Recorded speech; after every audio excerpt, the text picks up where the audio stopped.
Jaya.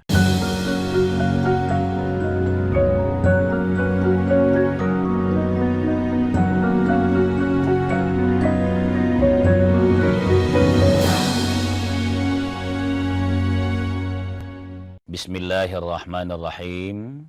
Assalamualaikum warahmatullahi wabarakatuh.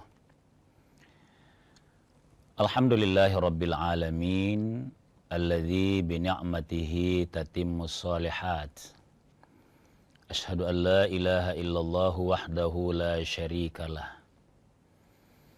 Wa ashhadu anna Muhammadan abduhu wa rasuluh la nabiyya ba'dah. Allahumma salli wa sallim wa barik ala nabiyyikal karim Sayyidina wa maulana Muhammadin sallallahu alaihi wasallam wa ala alihi wa sahbihi ajma'in, amma ba'd. Rabbi syrah li sadri wa yassir li amri wahlul 'uqdatam min lisani yafqahu qawli. Alhamdulillah, sungguh mendalam rasa syukur kita kehadirat Allah Subhanahu wa taala. Di pagi hari ini kita sehat walafiat. Dan yang istimewa karena kita punya himmah untuk mengawali aktivitas kita dengan bertadzkirah. Fa inna dzikra tanfa'ul mu'minin. Sesungguhnya saling mengingatkan itu bermanfaat bagi orang-orang yang beriman. Pemirsa sekalian,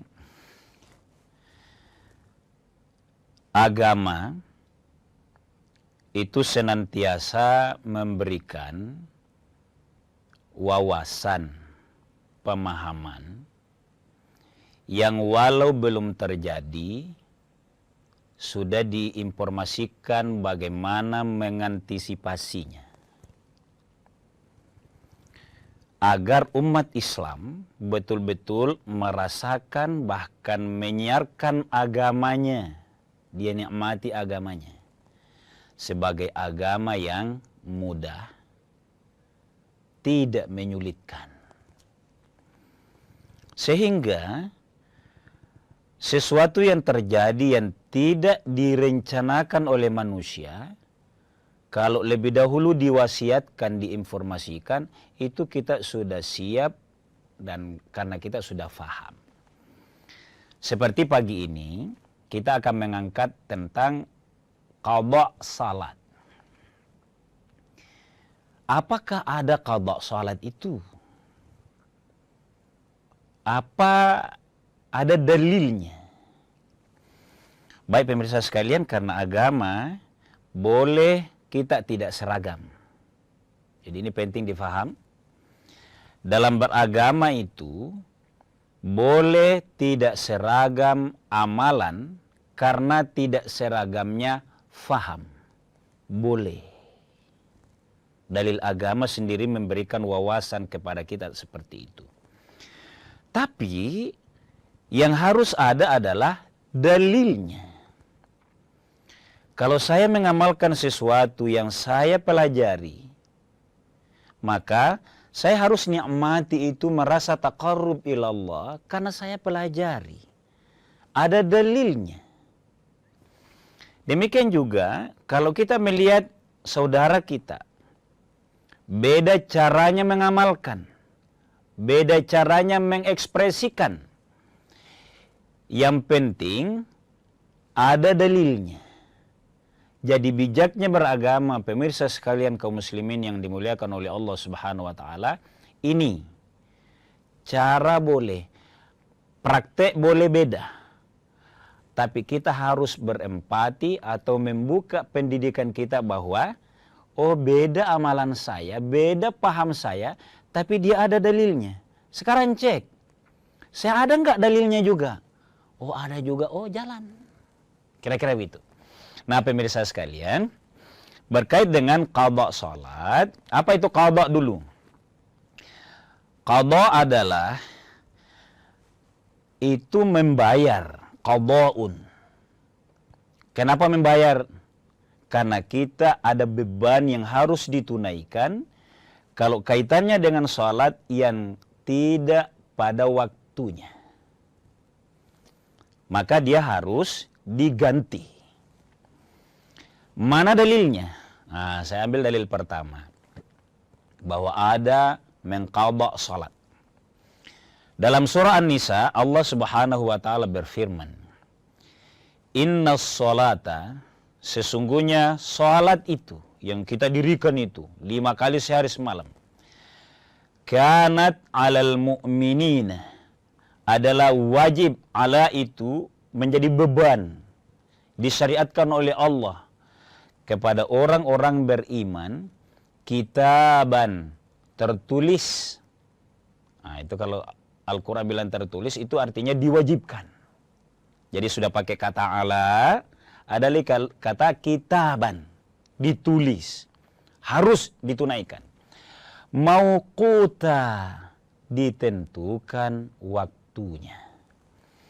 Nah, pemirsa sekalian, seperti yang sangat mafhum bagi kita adalah salat itu ada waktunya. Yang 5 kali sehari semalam, zuhur jam 12 takriban, artinya sekitar jam 12.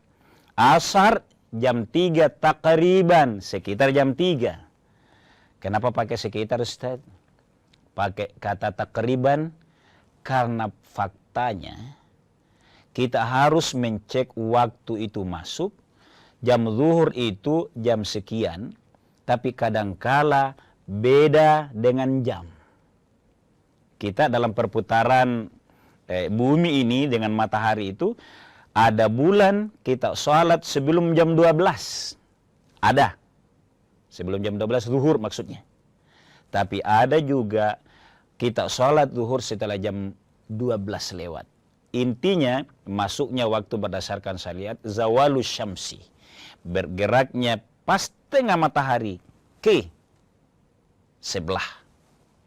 Kira-kira gitu, takriban. Isya jam 19 takriban. Dan selanjutnya pemirsa sekalian, alal mu'minina kitaban mauquta, ada waktunya. Kalau lewat ke Ustaz, ini yang kita mau bincang. Ada tidaknya qadha. Kita lanjut setelah jeda sejenak.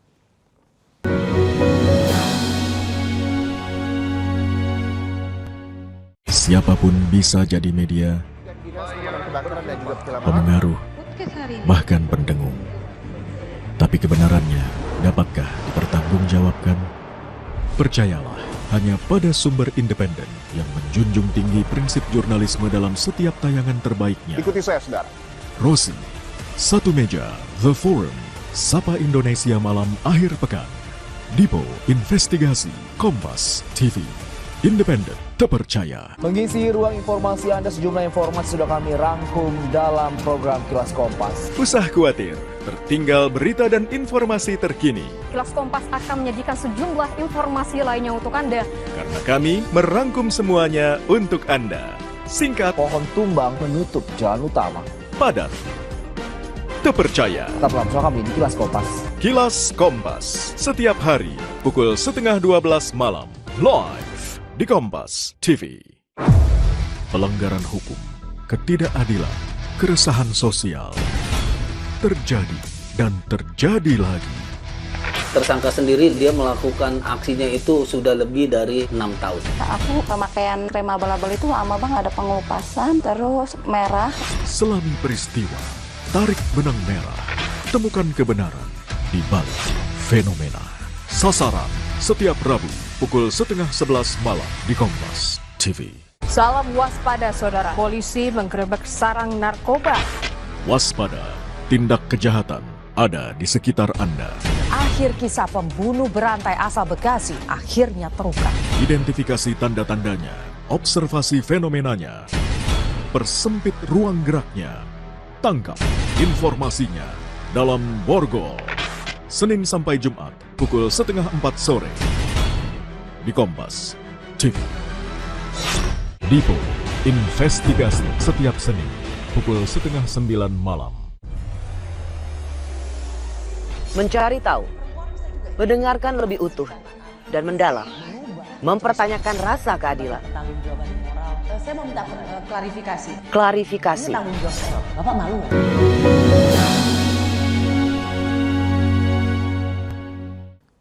Pemirsa sekalian kaum muslimin yang dimuliakan oleh Allah Subhanahu wa taala, kalau ayat yang kita angkat tadi surah An-Nisa ayat 103 itu menegaskan bahwa sholat dilakukan sholat apa saja. Ada waktunya, dikerjakan di waktu yang disebut itu. Kalau lewat, itu namanya mengqadha. Nah sekarang, kita mau masuk lebih dalam. Sholat apa saja yang kita qadha. Mari kita periksa dalil dari Nabi SAW. Pertama, sholat yang lewat dari waktunya. Zuhur ka, asar ka, dan selanjutnya, maka man nasiya sholata falyusalliha idza dzakaraha. Barang siapa sebagai manusia biasa dia tinggalkan sholat. Kalau hadis Bukhari ini tadi teksnya lupa karena ada penyebab lain. Kapan dia ingat sholat itu? Atau karena tidur, begitu bangun, langsung tunaikan salat. Jadi ini sudah masuk juga waktunya. Jadi, begitu ingat sebuah salat ketinggalan, harus langsung ditunaikan. Dilanjutkan oleh Nabi SAW, ini tidak ada kafarah. Kalau salat yang ketinggalan, kita tidak bisa bilang begini. Insya Allah saya akan ganti dalam bentuk yang lain seperti puasa, kafarah membayar dalam bentuk makanan. Salat tidak ada kafarahnya selain salat itu sendiri. Itu. Adakah contoh dari Nabi SAW? Ada. Baik pemirsa sekalian, saya bacakan dan dalam hadis ini sudah melekat caranya. Pernahkah Nabi terlambat sholat? Pernah. Ayo kita lihat hadisnya. Diriwayatkan oleh At-Tirmidzi dan Nasa'i. Kalau kita menyebut Tirmidzi dan Nasa'i, maka hadisnya itu masuk dalam kitab yang 6 yang mu'tabarah. Apa maksudnya itu kutubus sittah? Maksudnya adalah kita ini yang belajar agama, yang harus tahu ada dalilnya, tapi bukan ahli hadis. Kalau kita sudah diinformasikan ulama, apalagi kalau kita buka sunannya, Sunan Tirmidzi dan kitab An-Nasa'i tentang hadis itu, maka dia mu'tabarah. Husnudzon, yakinkan bahwa dia sahih. Bagi mahasiswa Fakultas Usuluddin misalnya, para ahli hadis boleh mengkajinya, tapi kita yang awam sahih, kira-kira gitu untuk memudahkan. Nah, Nabi bersabda, An-Nafi, diriwayatkan dari Nafi bahwa innal musyrikina syaghalu Rasulullah sallallahu alaihi wasallam. Sesungguhnya orang-orang musyrik itu syaghalu, menyibukkan Nabi. Jadi Nabi sibuk. An arba'ati shalawatin, 4 waktu salat. Kapan? Yaumal Khandaq, pada perang Khandaq. Hatta dhahaba minal laili, sampai lewat malam. Jadi ada 4 salat dalam perang Khandaq, namanya saja perang, ini sudah darurat, ya. Jadi kalau ada sesuatu penyebab orang meninggalkan sholat, penyebabnya dilihat. Nah, kalau Nabi yang dialami sehingga tertunda sholatnya adalah perang Khandaq. Apa itu perang Khandaq, pemirsa sekalian? Perang Khandaq itu adalah tahun ke-5 Hijriah, Nabi di Madinah makin tidak puas kaum Yahudi, bahkan dibantu kaum Quraisy. 10.000 pasukan musyrikin 3.000 pasukan kaum muslimin. Bagaimana tidak habis waktu menanggulangi itu. Perang Khandaq. Hebatnya pemirsa sekalian, kalau kita coba buka sejarah, 27 hari kaum musyrikin mau menyerang Nabi. Atas taktik wawasan dari Salman Al-Farisi bahwa boleh banyak wahai Nabi. Ide saya ada. Gali parit ini. Kita akan balas, kita tunggu pasukan musyrikin itu. Ini yang sibuk dilakukan Nabi bersama hanya 3.000 sahabat dibanding 10.000. Bayangkan. Tapi tetap kaum muslimin menang dan kaum musyrikin pulang tanpa membawa apa-apa. Tapi bagaimanapun kondisinya, Nabi sangat disibukkan sehingga lewat 4 waktu sholat. Apa yang dilakukan oleh Nabi? Begitu ada kelonggaran untuk sholat setelah selamat jiwa. Jangan kita wakal kalau ada perang bilang biar mak ditembak. Yang penting sholat kak dulu. Jangan. Syariat tidak mengajarkan begitu. Ini pelajaran di dalam. Kalau kau mau diserang jam sekian, jangan sholat jam sekian. Nabi kasih praktek ini. Ini kan kalau ada perang. Nah, apa yang dilakukan Nabi? Fa'amara Bilalan. Maka Nabi menyuruh Bilal. Fa'adzana. Untuk azan. Summa aqama. Jadi Bilal azan, kemudian dia qamat. Fasalla zuhra. Kemudian salat zuhur. Summa aqama fasallal asra. Kemudian salat asar. Summa aqama fasallal maghriba.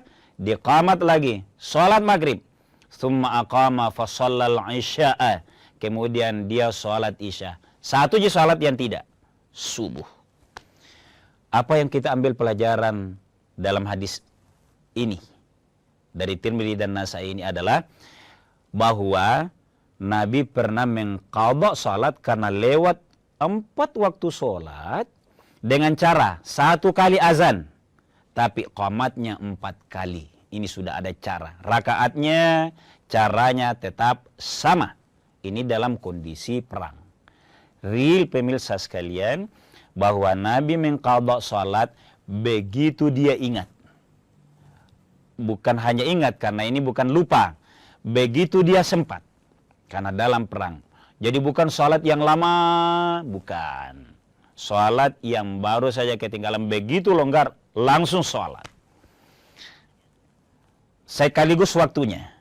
Jadi kita perhatikan tadi, setelah lewat malam, setelah lewat isya, ya, Nabi suruh Bilal azan 1 kali.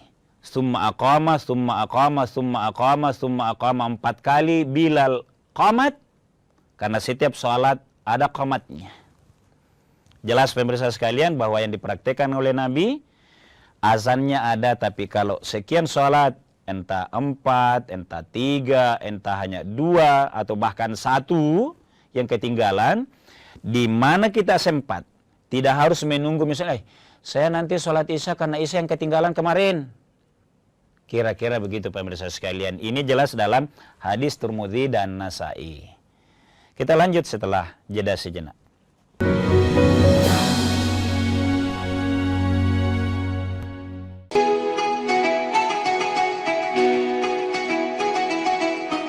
Mari sambut Hari Yang Fitri dengan hati penuh kemenangan, menjalin silaturahmi, menguatkan persaudaraan dalam kebersamaan.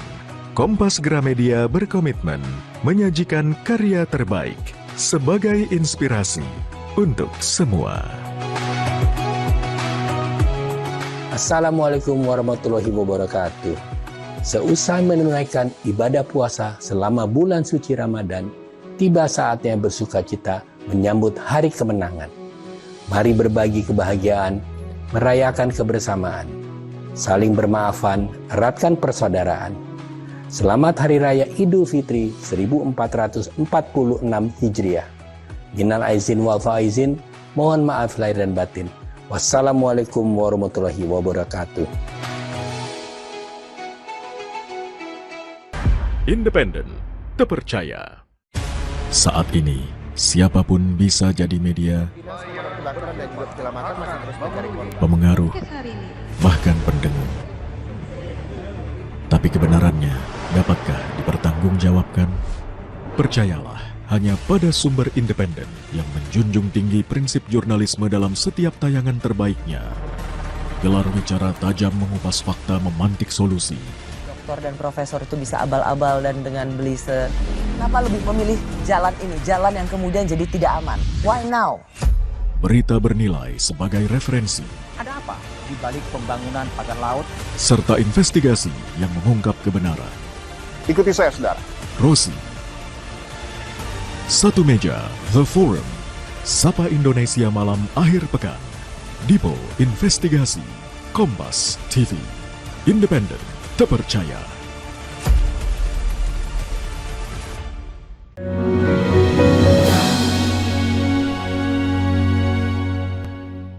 Pemirsa sekalian kaum muslimin yang dimuliakan oleh Allah Subhanahu wa taala, hadis Nabi tadi menegaskan bahwa begitu pentingnya sholat dalam posisi perang sekalipun, begitu kita meyakini longgar, la tulqu bi aidikum ila tahluka, sudah kita tidak membiarkan diri dianiaya, jangan sampai ditembak lagi misalnya, langsung sholat. Caranya, berapapun sholat yang tertinggal, langsung azan sebisa mungkin, lalu qamat.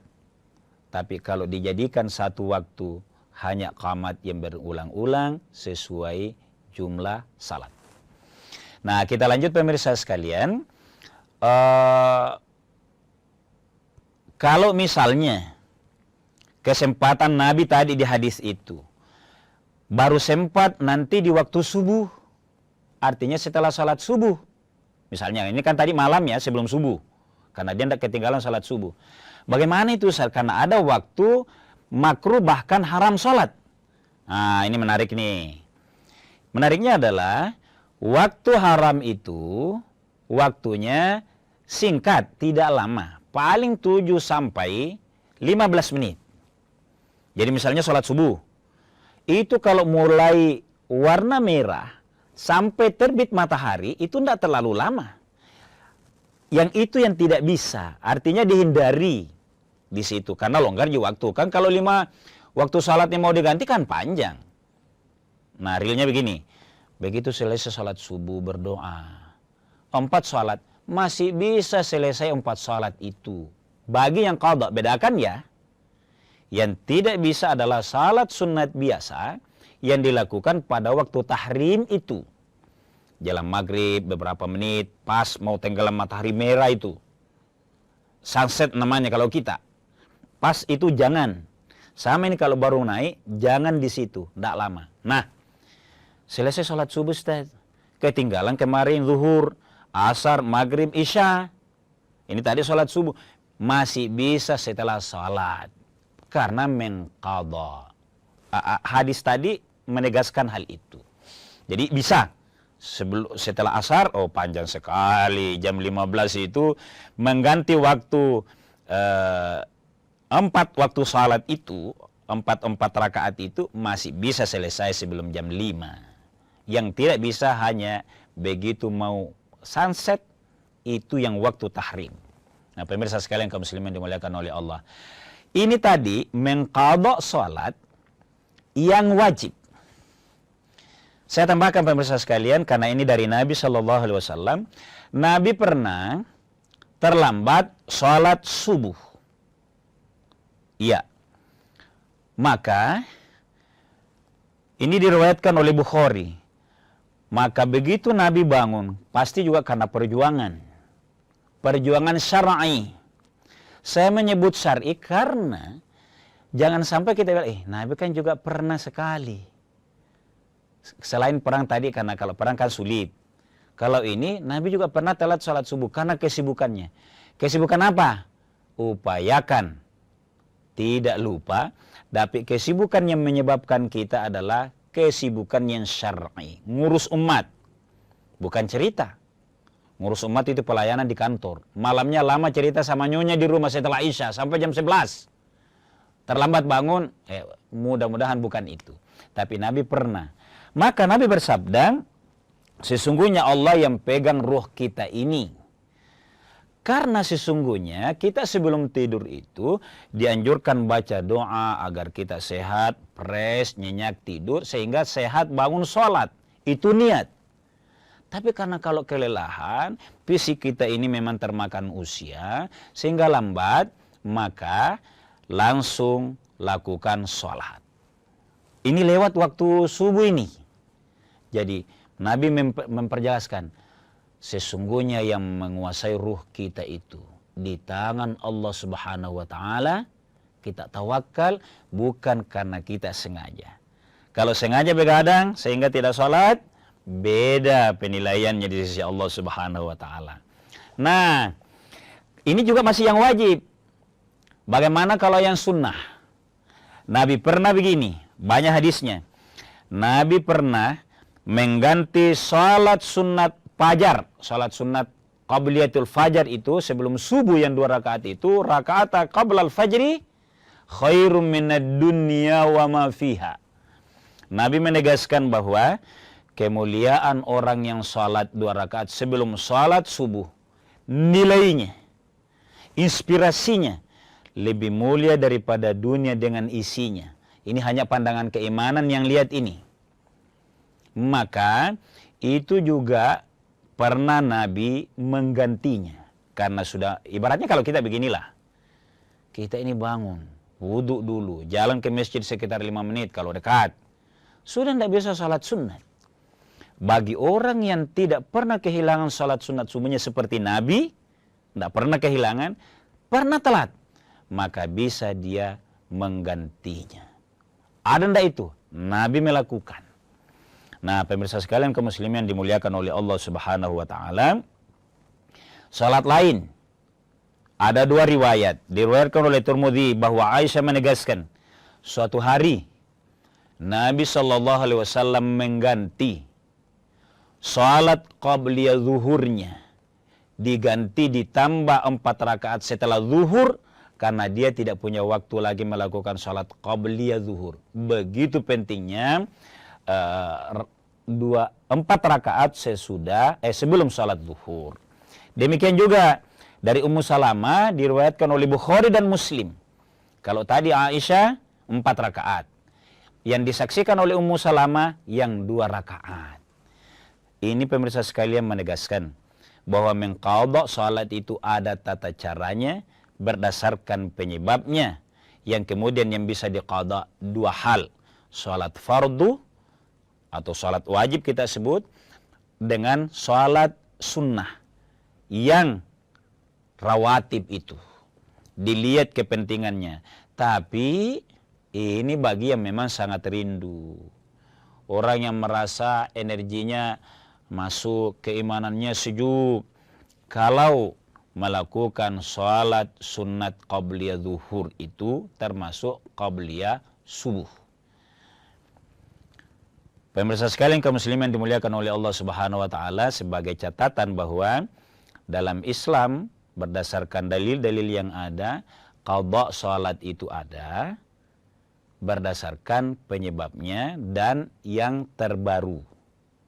Lalu yang kemudian diqadha dua-duanya bisa berdasarkan kebiasaan kita, tapi oleh karena kondisi waktu kita terlewat, karena kita ada keterbatasan baik fisik maupun ingatan.